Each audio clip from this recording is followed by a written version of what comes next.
Wisdom that's from above is first of all pure, peace-loving, gentle at all times, willing to yield to others. It's full of mercy and good deeds.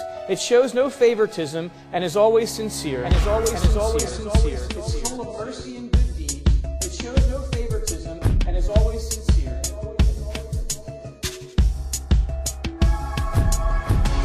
Wisdom that's from above is first of all pure, gentle at all times, willing to yield to others.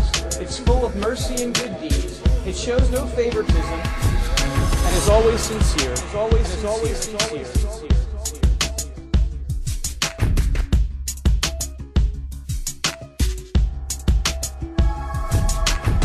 Jesus said in Matthew 12, "For out of the abundance of the heart, the mouth shall speak."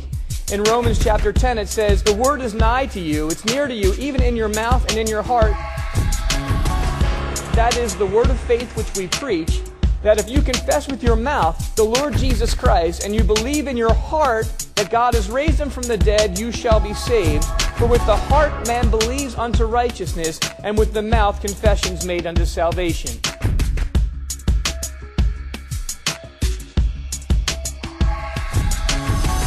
An Old Testament proverb says this, "The heart of the wise teaches the mouth." I like that. The heart of the wise teaches the mouth and adds learning to the lips. Psalm 49 says, "My mouth shall speak wisdom, and the meditation of my heart shall be of understanding." And one of my favorites in Psalm 19 says, "Let the words of my mouth and the meditation of my heart be acceptable in your eyes. You are my rock and my redeemer." In other words, Lord, let there be a congruency between what I say and the feelings in my heart, because you're my rock and you're the one that brings me salvation. Now remember, when James is writing, he's writing to Jewish believers and he's warning them regarding their words that come from their hearts. And there's an application here for us all. What he's saying is this: if you say that you have a certain degree of wisdom, a certain degree of understanding, a certain degree of insight, a certain degree of revelation and enlightenment, and you say that that's come from heaven because you've got it from God, well then come on now and demonstrate it with the way you live and love one another. With the way you live and love other people. We know lots of things about Christ, but of himself, when it comes to an autobiographical statement, he said of himself, he said, "Come unto me because I am meek and I am lowly." Because I am meek and I am lowly.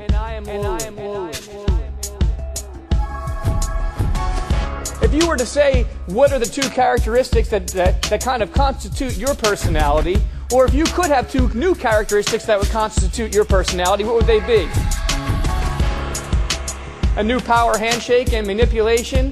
Would you like to have the ability to stand up in front of people and be a public presenter, and the ability to have prestige and prominence? Jesus said, "I am meek and I am lowly." And at the same time, he's the creator of the universe.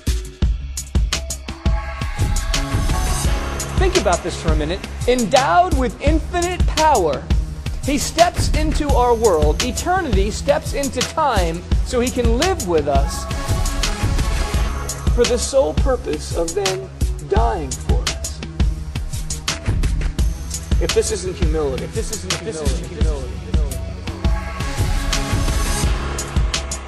See, what I'm saying is this: his glory is hidden within his humility.